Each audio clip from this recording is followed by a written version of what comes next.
there's a lot of stuff to get into with this, and it's so complex. I'm going to try and do it in one video. I'm going to try.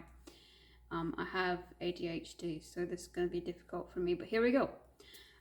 There are several things that you have to learn, basic skills you absolutely have to learn before you can do any other kind of magic. If you're sitting here like me, being impatient like me, being stubborn like me, and you're thinking there's absolutely no way that all this stuff is that intertwined in the rest of this, there's absolutely no way.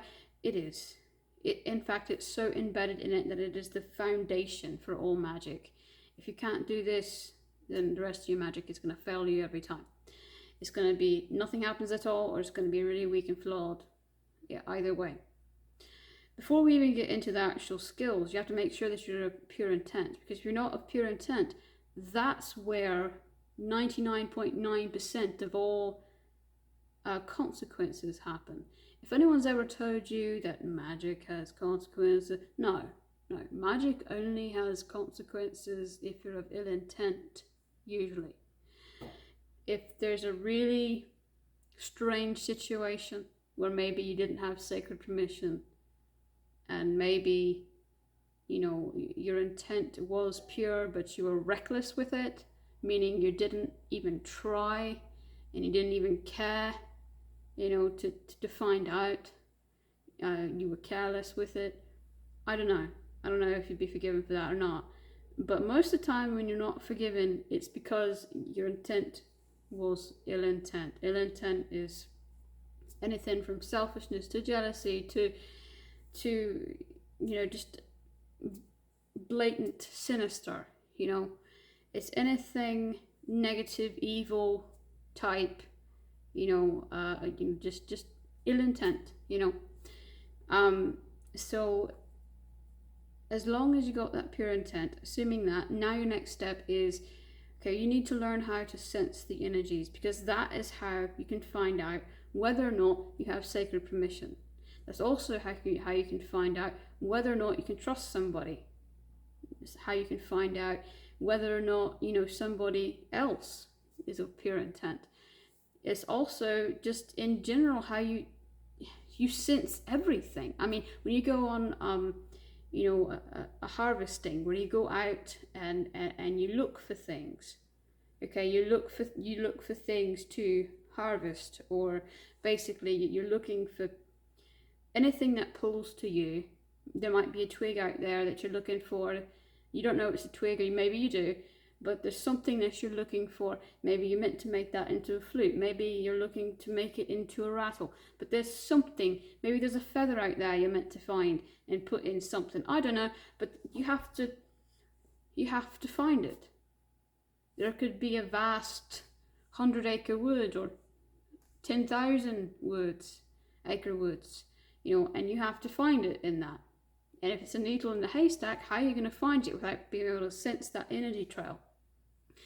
What I do when I actually had, when I had an actual, you know, one-on-one apprenticeship like thing, I would tell my students to take, well, first do it with the shoes on and follow me, and I would walk, and I'd tell them, okay, this is where it's safe to walk, this is where it's not safe to walk.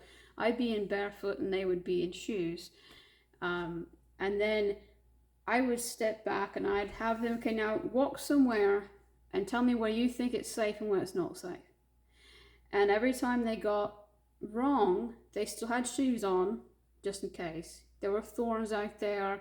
There were, you know, a lot of glass and things, perhaps even out there, rusted metal. And they had, of course, they had to sign a disclaimer before they even did this. But basically, you know, most of it was just pristine, clean woods. But there were still snakes. There were still briars. There were still other thorns and things that they could step on. So anyway, anytime they stepped on a place that was not safe, I said, no, you got that wrong, go back and do it again. And after they finally get the hang of it, then I say, okay, take off your shoes, do it barefoot. And that's a good way to teach somebody how to, and a good way to teach yourself. That's how I learned how to sense the energies. You're sensing for whatever's safe to step. And whenever's not safe to step, you're sensing for that energy. Basically, an energy that feels inviting, versus an energy that feels guarded. That's in its essence kind of what you're sensing. Another way is to pick up, if you don't have any woods that you can go in, pick up a few random objects. Typically it helps, it's just from nature. So a couple stones, a couple leaves, a couple twigs. Most people can find that even in suburbs and cities. If there's a park in a city, you can definitely find something there. And just hold it in your hand and have to kind of open that door, okay? But you have to open that door and you have to think, okay, does this feel inviting or does this feel guarded? Everyone feels it differently. Some people just get a sixth sense, like a chill up their spine or something, or a sixth sense, just not specified. Other people actually hear the answer in their head. Some people see auras. Some people will feel it tactically. Like if there's a stone sitting there that doesn't want to be picked up, your hand might start to ache. But you have to turn it on. Nearly everyone can do this if they try. I've not met anyone that couldn't do it if they actually tried. So this is very simple magic that pretty much all of us have the ability within us to do. We just have to unearth it.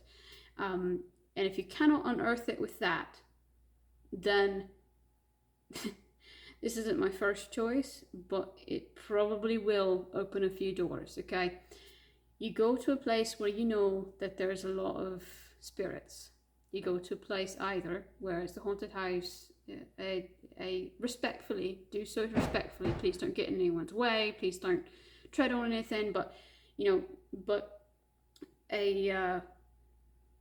some kind of what was I going to say? Haunted house, or it's a place where maybe there's a battlefield or something. A lot of residual energy, historically haunted. Graveyard, something like that. Go somewhere though that isn't going to be in anyone's way. Don't go amidst a hospital, in the hospice, wing and annoy people. So I shouldn't even have to say that really, but just somewhere there's a lot of ghosts. Or probably a lot of ghosts. And you're gonna sit there and think, okay, does this feel inviting? Do these ghosts feel inviting? Does this energy feel inviting, or does this energy feel like get out of here? And the moment that you feel anything at all is when that door has finally cracked open. Typically, even people who don't really have any magic within them can still sense that energy of spirits because it is so strong. It's amplified, especially in a place where there's a lot of them. It's extremely amplified. It's much more amplified than picking up a random stone sometimes, or a random twig. So you've got this massive amount of concentrated energy, and you're trying to sense not only what kind of energy it is, whether it's happy or sad or angry or whatever, but you're trying to sense where it is. Okay, you're trying to sense where in the room it is. Where does it feel the strongest? And it probably takes some time, but you will need to learn how to sense the energies. It literally goes for sacred permission. You have to do that for everything. If you're pagan, you have to ask the sacred. You will not be able to sense the answer. You won't be able to sense the answer of, okay, does this answer feel or hear inviting? Do I hear an inviting answer? Do I feel inviting? Do I see an inviting? However you sense it. However you're going to sense it. Most people feel it. Some people, like I said, see auras or hear it in answer in their head. I usually typically feel it and sometimes hear the answer in my head. But you have to be completely, non-assumption. Take all your emotions and assumptions and thoughts out of it. You have to be completely neutral, what we call hollow. It's hollow in the sense that you're not allowing something to flow through you. Please don't allow random spirits or random anything to flow through you, especially when you're not haven't learned the basics yet. That takes a lot of, to do that safely, it takes a lot of, experience and practice. So don't just be completely open, but be hollow in the sense that you're not adding any of your own thoughts, feelings, or assumptions into it. You've got a completely blank mind going into this. Yeah, your mind has to be completely blank, completely not made up, okay? No thoughts. You have to just be neutral as you're sensing what the answer is, okay? And if it feels guarded, if it feels angry, if it feels defensive, then that's a no. Okay, even if you can't hear it, you got to be careful with the hearing, because it's almost like a game of telephone. If you hear part of the answer but not all the answer, and then you try to fill in the blanks with your own words, that's the worst thing you can do. So again, with the assumption, and really that's the last thing that you have to learn, is to be able to go into things with zero assumption. Okay, I can't tell you how many times that I've done some kind of spirit travel or spirit journey, where it's kind of like an astral thing that you're doing, where you're going to find out some kind of answers from the past for somebody or something, whatever you're trying to do. It's basically like a really deep vision where you're in this trance-like state getting. So I've gone there thinking, okay, this will be the answer, and come back and it was completely polar opposite. So you can't ever assume anything, and especially when you're asking sacred permission. If you get that wrong and you think that you are allowed to do something that you're not, a lot of consequences can happen from that. A lot of consequences, pretty endless, depending on what happened. So it's important that non-assumption is very, and it's a training, because what we like to do is think. We humans constantly like to think, and I'm asking you not to think. I'm asking you not to have any thoughts at all going into it, to just sit there, and wait for the answer. Some people think that meditation helps find that answer, and sometimes you can do that by, again, kind of just allowing your thoughts to slip away. But however you do it, you're gonna have to learn. So it's being a pure intent. That's really doesn't even count, because you don't have to learn that. Sensing the energies, and then learning how to tell the difference between your own assumptions and the actual answer that you're being given, or the message, or whatever that you're trying to communicate.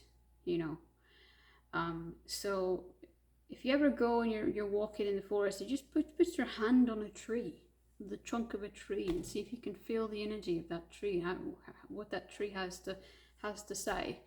And not everyone can hear the answer.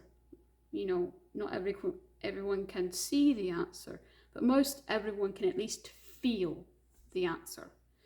At least that's what I've seen in most people. Most people at least have the feel part of it.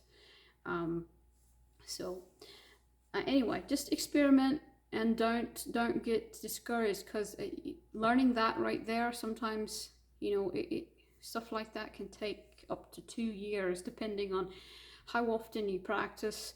I think 1 year really is fast. So and most people, when they apprentice, they're on it for at least 2 years. So it's something that's not going to come overnight, okay? But you'll probably at least get somewhere with it within a week or so.